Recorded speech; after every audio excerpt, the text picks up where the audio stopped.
Olá, pessoal. Estou de volta para a segunda parte da nossa aula e agora eu vou falar especificamente a respeito de frações e algumas características. Por exemplo, fração própria, fração imprópria, fração aparente e quais são as características de cada uma delas. Como de costume, vou compartilhar com vocês alguns slides para que o acompanhamento seja mais fácil. Só um momento.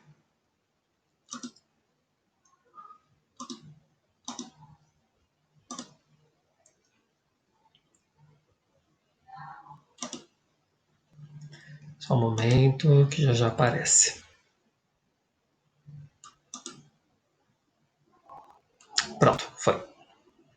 Então nós temos aí, pessoal, numa questão mais específica a respeito de frações, porque na primeira parte eu falei a respeito da Base Nacional Comum Curricular e as suas especificidades no que se refere ao ensino da matemática nos anos iniciais.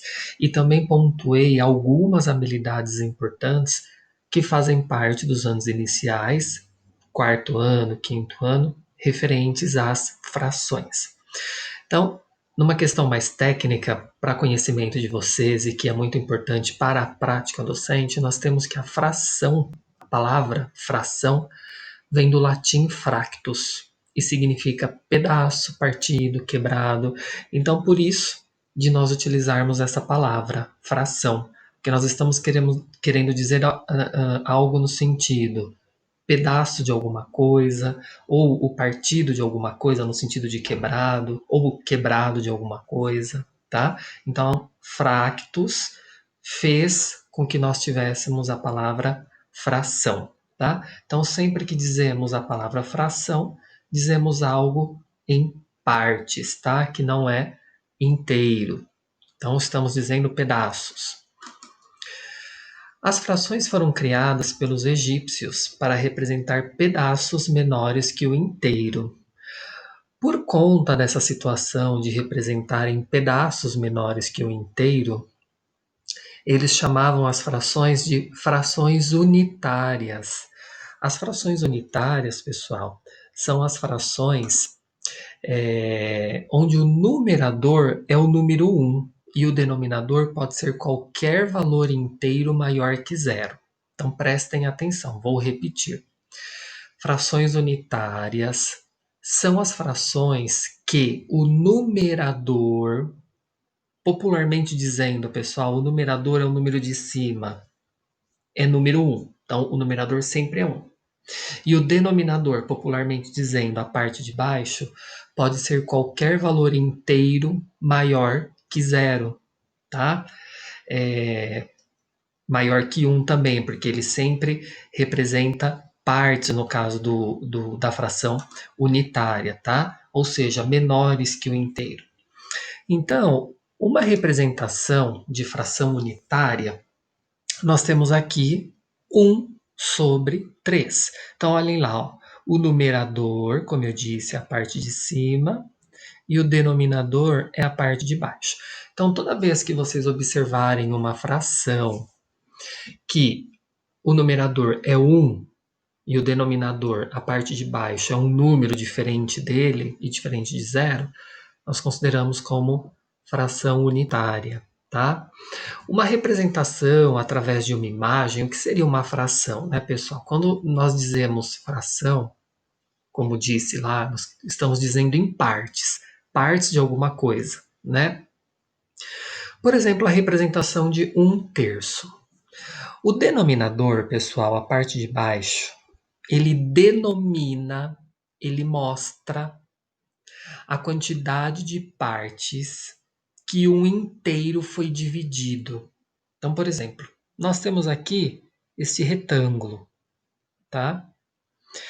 É um retângulo, aparentemente um quadrado, tá mais para um retângulo.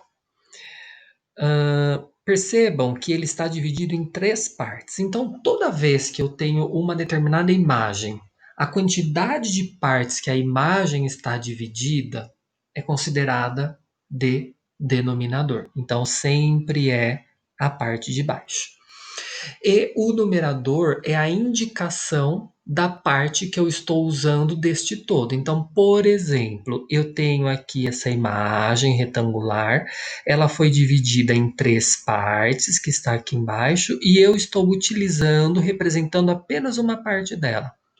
A parte que eu represento, ou o que eu quero mostrar em relação a este todo, é o número que eu coloco aqui. Então, por exemplo, a parte pintada desta imagem. Quantas partes pintadas nós temos? Uma parte. Então, eu tenho uma parte pintada de um todo que foi dividido em 3 partes. Essa é a interpretação que nós temos de uma imagem. Quando eu falo do todo, deixa eu ver se eu consigo fazer aqui. Por exemplo, eu vou inserir uma forma, tá? A princípio, o retângulo era assim, tá? Vamos supor que fosse essa a imagem, tá bom, pessoal? Ó, sem as divisões. Então, vou deixar ele mais próximo possível, tá? Primeiro, ela era essa imagem, o todo, o inteiro. Aí, ela foi dividida em 3 partes. A partir do momento que ela foi dividida em 3 partes, é aquilo que eu denomino. Eu denominei que o inteiro foi dividido em 3 partes. Tá bom? Então, basicamente é isso. E aí, claro, a parte que eu quero mostrar ou representar é o que eu coloco no numerador. Então, por exemplo, qual é a parte pintada dessa imagem? A parte pintada dessa imagem é 1. Então, nós temos uma parte de 3 partes. Qual seria a parte não pintada? A parte em branco seria 2 terços. Numerador 2, que é a parte que representa, e o denominador o 3, que é o total de divisões que tem neste inteiro. Então, fração unitária é toda vez que nós temos aqui no numerador o número 1, tá? Então é simples, não tem muito o que errar, tá? Na fração unitária, o seu denominador sempre, o seu numerador sempre é o 1. Agora nós temos as frações próprias, impróprias e aparentes. Frações próprias. Quando elas foram criadas, eram apropriadas para representar quantidades menores que o inteiro. Essas são até hoje chamadas de frações próprias, em que o numerador é menor que o denominador, tá? Então, o número de cima, popularmente dizendo, sempre é menor que o número de baixo, ou seja, numerador menor que denominador, tá bom? Então, por exemplo, eu coloquei aqui a fração 4/5, ou 4/5, tá?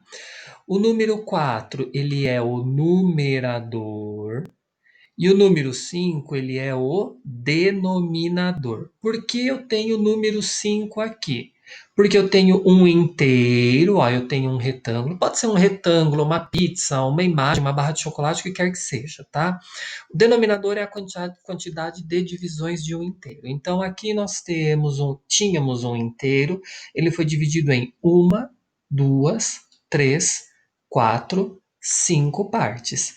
As 5 partes deste inteiro, elas denominam. Então, está aqui denominado 5 partes.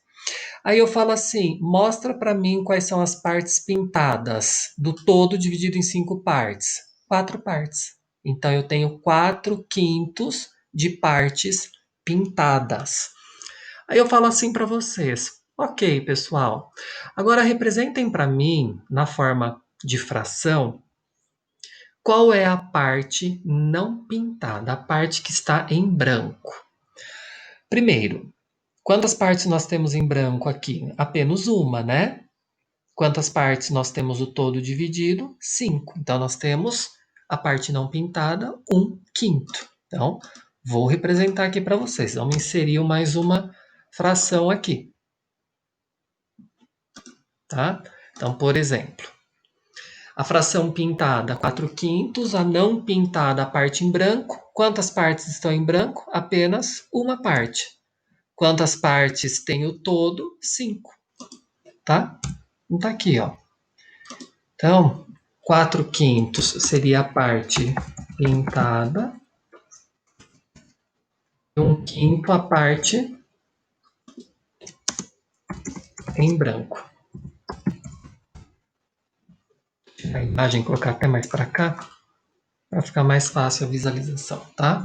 Então a parte que está pintada, 4 quintos, a parte que não está pintada, 1 quinto.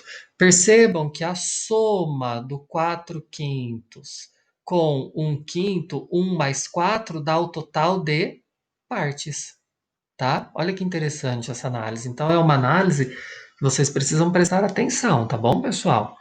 Toda vez que nós estamos falando dessa questão das frações próprias, sempre a análise da parte usada ou da não usada, da parte pintada ou não pintada, ou como vocês quiserem colocar, sempre a soma delas tem que dar o total da divisão de partes do inteiro, tá? Então, olha lá, o inteiro ele está dividido em uma, duas, três, quatro, cinco. Então, eu tenho 4 partes não pintadas, mais uma parte não pintada, nós temos as 5 partes, tá bom? Retomando que frações próprias são todas as frações consideradas as que têm o seu numerador menor que o denominador, tá bom? Então, essa é a característica da fração própria. Vamos agora para alguns exemplos de frações que são consideradas próprias, tá? E claro, o resultado dessas frações próprias sempre são números decimais, sempre 0, alguma coisa, tá bom? Fração própria sempre é um número decimal, não vai ser um número inteiro. Quando nós tivermos número inteiro, eu falo sobre elas, tá? Então, frações próprias são as frações que o numerador é menor que o denominador e o resultado sempre é um número decimal menor que 1. Um número decimal menor que 1. Olha aí alguns exemplos. 8 sobre 9, 5 sobre 6, 7 sobre 10, 12 sobre 15, 13 sobre 19, 2 sobre 3, 4 sobre 6, 25 sobre 27, 7 sobre 8. Todos estes exemplos aqui são exemplos considerados como frações próprias. Agora, nós temos um outro tipo de fração que é a fração imprópria. Por outro lado, não existia representação para as frações cujo numerador era maior que o denominador, consideradas, portanto, frações inapropriadas para resolver as situações cotidianas da época. Tais frações receberam o nome de frações impróprias. Elas representam mais que o inteiro. A fração própria representa menos que um inteiro, então é 0, alguma coisa. A fração própria, ela sempre, imprópria, desculpa, ela sempre é 1, alguma coisa, 2, alguma coisa, como quer que seja, tá? Então é também um número decimal, porém maior que 1, tá? Bom, eu tenho aqui a fração 5 quartos, mas aí vocês devem estar se perguntando, né? Na fração própria é muito simples da gente representar. A gente tem lá o todo dividido em várias partes, a gente pega algumas partes, então as partes que nós pegamos colocamos no numerador e as partes da divisão do todo é o denominador. E agora? Porque falta, né? Vocês concordam que aqui eu só tenho 4 partes? Como é que eu chego em 5 partes aqui? Bom, primeira coisa que vocês precisam saber, que se eu tenho o número 4 no denominador, isso quer dizer que eu tenho o inteiro dividido em 4 partes. Isso é ponto pacífico para todos nós, tá bom? Então, é a imagem que nós temos aqui. Essa imagem aqui, ó, de um inteiro que foi dividido em uma, duas, três, 4 partes, é para representar este número 4 aqui, tá? Aí vocês falam assim para mim, tá bom, professor. E da onde eu vou tirar mais uma parte para eu ficar com 5 partes aqui? Vocês vão precisar de um outro inteiro dividido nas mesmas 4 partes, porém você só vai pegar mais uma parte daquele inteiro para totalizar 5 partes, tá? Só que o denominador não muda. Por quê? Porque o denominador indica a quantidade de partes que o inteiro está dividido. Em quantas partes esse inteiro está dividido? 4. Em quantas partes esse inteiro? 4. Então, os dois estão divididos em 4 partes. Então, o que eu coloco aqui é sempre o número 4, independente da quantidade de partes que eu tenho aqui, tá? Sempre da quantidade de imagens que eu tenho aqui. Desculpa, eu tenho uma, duas imagens, né? Então, ok, as duas imagens estão divididas em 4 partes. Não tem problema que são 2 imagens. Mas aqui eu tenho o número 4. Por que, que eu precisei de um outro inteiro dividido em 4 partes? Porque eu preciso de 5 pedacinhos. Então, para eu perfazer um total de 5 pedaços, eu preciso de 2 inteiros dividido em 4 partes, sendo que de um inteiro eu peguei as 4 partes e do outro inteiro eu peguei uma única parte, tá? Então, a representação, tá? De uma imagem na fração 5/4, a representação de uma imagem seria um inteiro dividido em 4 partes, mais outro inteiro dividido em 4 partes, tá? Sendo que eu pego 4 partes de uma imagem e mais um quarto, mais um pedacinho da outra imagem, 4 mais um, nós temos aí o total de 5 partes, tá bom, pessoal? Alguns exemplos de frações consideradas impróprias. Então, nós temos aqui 9/8, 5/4, 7/3, 12/11, 13/7, 8/7, 7/6, 25/17, 4/3. Todas essas frações são consideradas frações impróprias, porque todas, sem exceção, dão um resultado do tipo 1, alguma coisa, um resultado maior que 1, porém decimal. Tá bom, pessoal? Então, essa é a característica da fração imprópria, tá? Uma outra fração que nós temos é a fração aparente. Fração aparente é um tipo de fração imprópria, ou seja, o número de cima sempre é maior que o número de baixo, sendo que os numeradores são múltiplos dos denominadores, ou seja, ao dividirmos o numerador pelo denominador, iremos obter valor inteiro como resposta. Então, pessoal, quando eu chego aqui, na hora de fazer a divisão de 5/4, vai dar um número decimal, maior que 1. A hora que a gente faz 8 dividido por 7, por exemplo, nessa fração aqui, também vai dar um número decimal. Quando a gente faz 25 dividido por 17, sempre que a gente divide o número de cima pelo de baixo, também vai dar um número decimal maior que 1. A mesma coisa a gente faz lá na fração aparente, só que o resultado é 0, alguma coisa. E na aparente não, desculpa, na fração própria. E aqui na fração aparente, a resposta vai ser um número inteiro. O que é um número inteiro? Popularmente dizendo, é aquele número que não tem vírgula, tá, pessoal? Então, por exemplo, nós temos aqui a fração 8/4. A fração 8/4, aparentemente, ela é uma fração imprópria. Mas aí vocês precisam testar se ela é imprópria.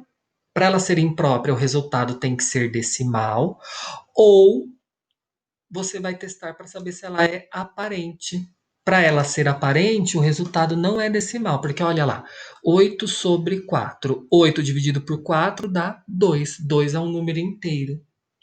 Então, a imagem, quando vocês se deparam com a imagem de uma fração, para ela ser própria, tá fácil. Para ela ser unitária, tá fácil. Já sabe que para ela ser unitária, o numerador, a parte de cima, tem que ser 1. Para ela ser própria, todo mundo sabe que a parte de cima é menor que a parte de baixo. Ok. Agora, a diferença entre fração imprópria e fração aparente é o resultado, porque tanto a fração imprópria quanto a fração aparente, nos dois casos, o número de cima é maior que o número de baixo. Porém, na fração imprópria, o resultado sempre é um número decimal maior que 1. Na fração aparente, sempre o resultado é inteiro, ou seja, sem vírgula. Outro exemplo que nós temos aqui, ó, 123 sobre 3. 123 dividido por 3 dá 61. 61 é um número inteiro, então isso quer dizer que esta fração, 123 sobre 3, é uma fração aparente, tá bom? Pessoal, eu espero que tenha ficado claro para vocês a diferença entre fração unitária, fração própria, fração imprópria e fração aparente. Bom, agora, pessoal, eu vou pedir uma atividade para vocês. Uma atividade que envolve números decimais, decimais exatos, não exatos, as dízimas periódicas, simples e compostas, tá? E também frações. Eu coloquei algumas especificações para vocês fazerem essa atividade, tá? Claro, vocês podem tirar todas as dúvidas comigo em relação à matéria, tá? Mas essa atividade ela é uma atividade simples para consolidar tudo que a gente está estudando, tá bom, pessoal? Então, olhem algumas características dessa atividade. Primeiro, em grupo de até 6 pessoas. O envio da atividade para mim pode ser feito até dia 15 de 9 de 2020, ou seja, até terça-feira, às 22 horas. Aparentemente é bastante coisa, pessoal, mas são coisas simples para vocês identificarem, fazerem, tá? Como que eu vou fazer isso? Eu vou fazer numa folha mesmo, tá? Já está pronto, bem na verdade. E vou mandar no grupo de WhatsApp e deixar lá no Google Classroom. Então, é uma folha, é uma imagem que eu vou mandar para vocês porque fica mais fácil para vocês visualizarem. As respostas devem ser encaminhadas para o e-mail que vocês já têm, né? Que é o fundepraticasdamate@gmail.com. Copiar todas as questões e colocar suas respostas em uma única folha por grupo. Então, o grupo tem 6 pessoas, gente, é só uma folha, tá? Com as perguntas e as respostas. O que vocês vão fazer? Vocês também vão fazer no caderno, bate uma foto, no caderno, folha de sulfite, folha de almaço, como quer que seja. Bate uma foto, anexa no e-mail e manda para mim, tá? Uma única pessoa do grupo deverá responder o Google Forms com o nome dos integrantes e semestre, ou seja, os nomes da atividade, porque quando vocês forem fazer a atividade no caderno, claro, vocês vão colocar lá o nome de todos os integrantes e o semestre correspondente. Esses mesmos nomes, pessoal, eu vou criar um Google Forms só para isso. Eu preciso que uma única pessoa do grupo, tá, de cada grupo, preencha esse Google Forms. Os nomes que estão no trabalho de vocês, na atividade que vocês vão mandar no e-mail para mim, são os mesmos nomes que vocês vão digitar lá no Google Forms, porque eu vou fazer essa comparação, tá? Então, o que acontece? Lá no Google Forms, vai ser muito simples. A pessoa só vai entrar e vai ter o espaço lá no Google Forms para ela digitar todos os nomes e ao lado de cada nome ela vai colocar o semestre correspondente. Estas mesmas informações do Google Forms precisam constar na atividade. Que isso vai ser uma forma de vocês terem também a comprovação de que enviaram a atividade para mim. Porque daí eu faço aquele jeito que replica para vocês a resposta do formulário, tá bom? Então, para a gente não ter problemas no sentido assim, entregou, não entregou, porque isso, porque aquilo. Então, nós vamos fazer de duas formas. Mandando no meu e-mail a foto da atividade e só pelo Google Forms o nome dos componentes. Por quê? Porque eu vou confrontar.